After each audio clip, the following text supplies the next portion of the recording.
Siganluo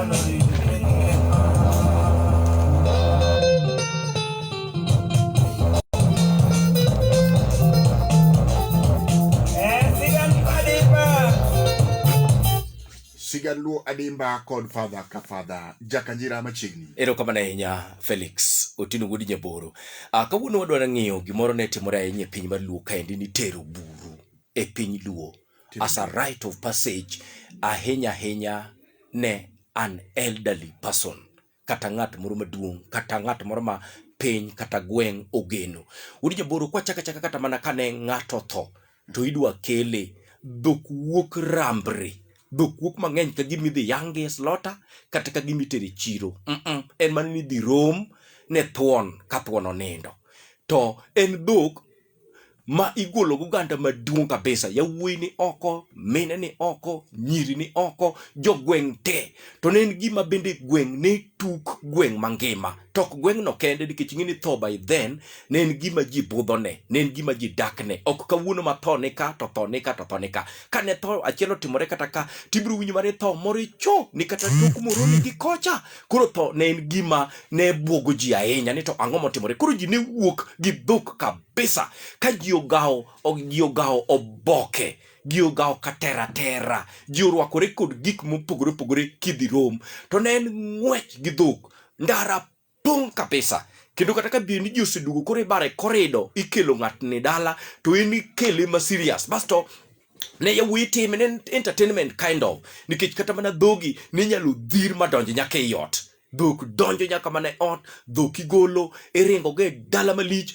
to en gima ne ng'ato ka ng'ato enjoy. Gima thoth ne gomba inya, kendo ne gibiro mondo megine. Anyisi ni yawuoyi nyiri ne en kaka ritual, nikech gima thoth ne time kaka oganda, ni ji wuok oko mondo mi otim gima chalo kamano. Basto, kanosekel ng'at maduong' kata ng'at ma chalo kama, to chieng' ikne kata konindo ni osekuny bur to onge dhi e puodho e gweng', onge ng'ata ma dhi e puodho, ji dhi e liel te, ji budho kanyakla. En ni kopo kata ni ipuro kata mana idoyo kata ji odhi kata mana e puodho kata engage yourself e puodho, to pe nong'eni pe kata koth pe moro ni nyalo chwe maduong' maketh kata mana cham kabisa, ni nyalo ketho ni ji. Omiyo nok nyalo yie mondo itim gimoro amora mopogore gi ka. Basto ne en gima ne nitie gi od hera, ji noherore, ji biro kamoro achiel to ji bet to go mbaka tiwacho ni titimo nang'o, wayang'o dhok adi, ji golo cham, en nyasi nikech ng'at kata thuon onindo. Wuod Nyaboro dire machon ne onge tent ma kawuono mineno artificial mabeyo gi, ne en tent miluongo ni tent. Kanodhi ahinya ni jomoko temo ne gin gi pesa to tundo kata tund bar ema ni inyalo riu koseket marora konga tichunge maber kaka siro tibako gimiluongo ni oboke ne mane thoth ji nyalo afford ni bako oboke bako oboke. Basto jomoko ni nyalo keto mana tandarua emiketo, basto ji chokore mang'eny kabisa ka itimo nyasi. Anyisi ni dhok ne thiko nyaka ot, kendo ji ne wuok e gwenge mopogore mondo mi obi one. Maendi ka ng'at maduong' moluor e gweng' ema ne onindo. Basto Wuod Nyaboro gima nyaka ing'e en ni ne ji tiyo kod bul ema ne goyo ka ji dhi romo. Oboke ne ji nitiere godo mang'eny. Basto firimbi ne wantiere kod ajawa. Basto ne wan kod gimoro ne gara ne en gima joma dongo ng'e itwe tielo. Basto konyono piny kama to gino goyo ni yeke iluongo ni gara. Koro ma e gima ne itiyo godo e diere machon no. Basto Wuod Nyaboro kochopo e samar chiemo, ji ne duogo kabisa nikech ne entero buru. Ji duogo te nyaka jok mane ni oko, en celebration, ne en nyasi. Ji duogo to itedo kuono bel kata kuono muogo, itede e agulu titoke e adeta.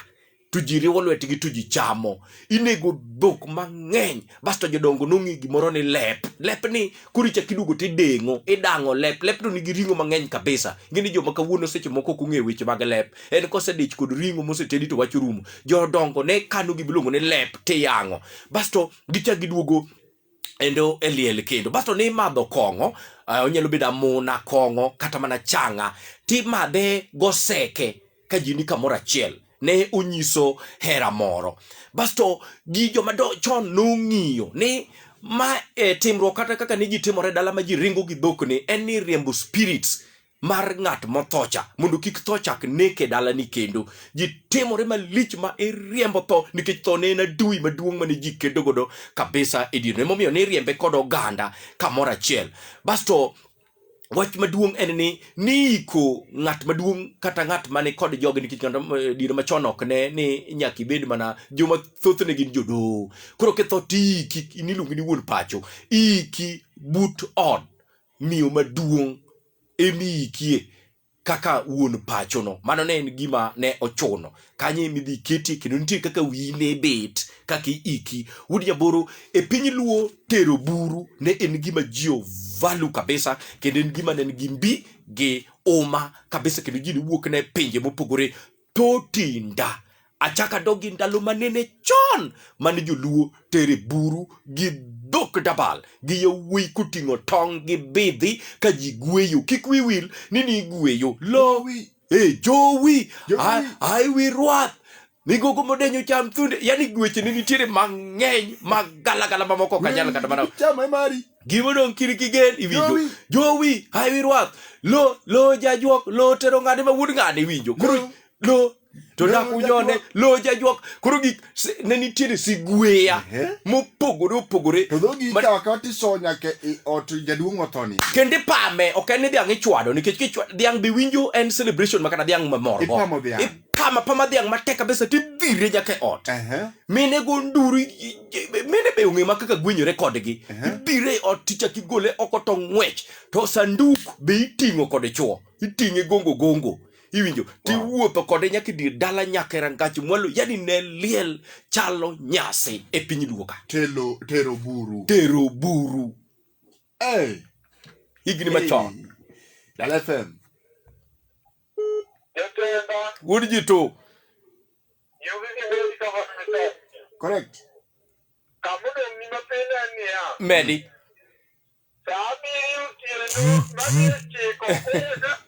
omoke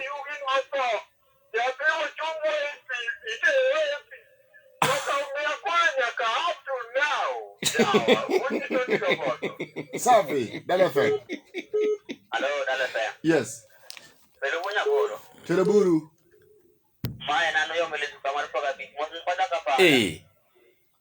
Pada kapa. atie Wana no ne jono kida non madi rani ngene giro nane no kanu pik dope e dala e odo dawa kada wana to se ka jino ku.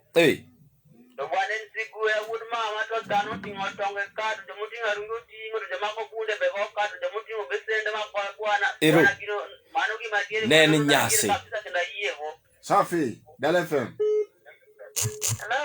yes Hello. hey Dala FM. Yes. Dala FM Oh man, min laza kaka da. Oi. Laza Abinyo mabera non rono tin maber kabisa. Ero kamano ahinya min laza. Dala FM Hello, Dala FM. Pastor Bosa Sida Marco Buramoso. Tero buru no ni tero buru de joma tuondi. Kaka jaduong tote gine gin jodoho. Lungo ni emko margwen. Ne ali rauchiel 1960s gini gino doguru moto so nyanda jikuru ne jomoko time nyaka sani. Jomoko pod ntiere ma pod fuwa muche. Moko be pod time. Chuone gweyo mon ne nyono. Ne gitweyo gichiel law moro milongo ni chieno. Chieno no kang'ato di bele ni o ikete bele ni. Ko atoki tituoke yo katoki ochalo walo. Kato mete. Chieno no jombe bende mine matek ke mene twe chieno. okay To kuodi bende ne jomoko ni. Yes, kuodi. Kuodi ng'eyo. Kuota ng'eyo seda. Nen chiegni en kilo 40 kata kilo 60. Opek. Pasa Morris kelo ni kabiche wi story nendo. Weche hapa ni Chris Komura. Jautongulo. Wunya boro nyis fadha ka fadha madhi gi modwaro. Jam gi modwaro. E bill na. Okay. Pastor Chol. Mano ng'eke mane.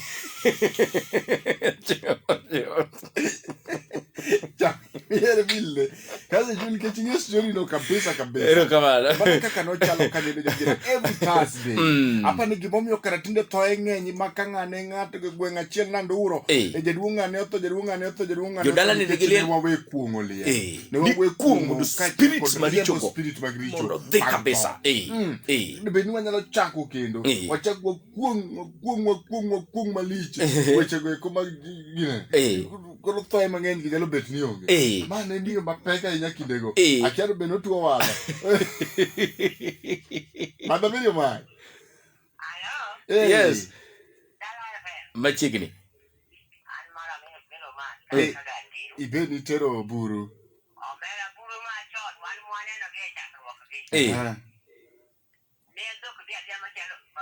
Yes.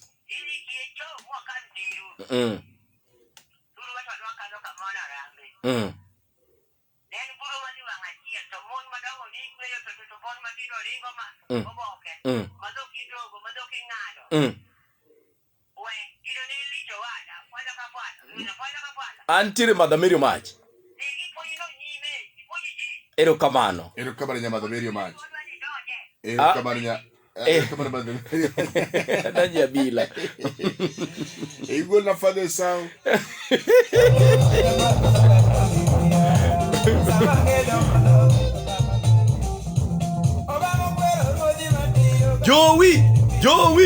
Jowi, migogo modenyo cham thunde, koto konyi gang'o.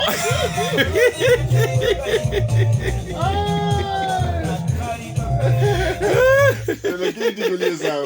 Yoja ni chokone kwe lango. Jowi, migogo. Vera. Aigulie sao. Pasa kombo. Mana guyo komare amo. Kombo ya kanisa. Yama ni guyo moro kamodiera. No. Migogo modenyo timango.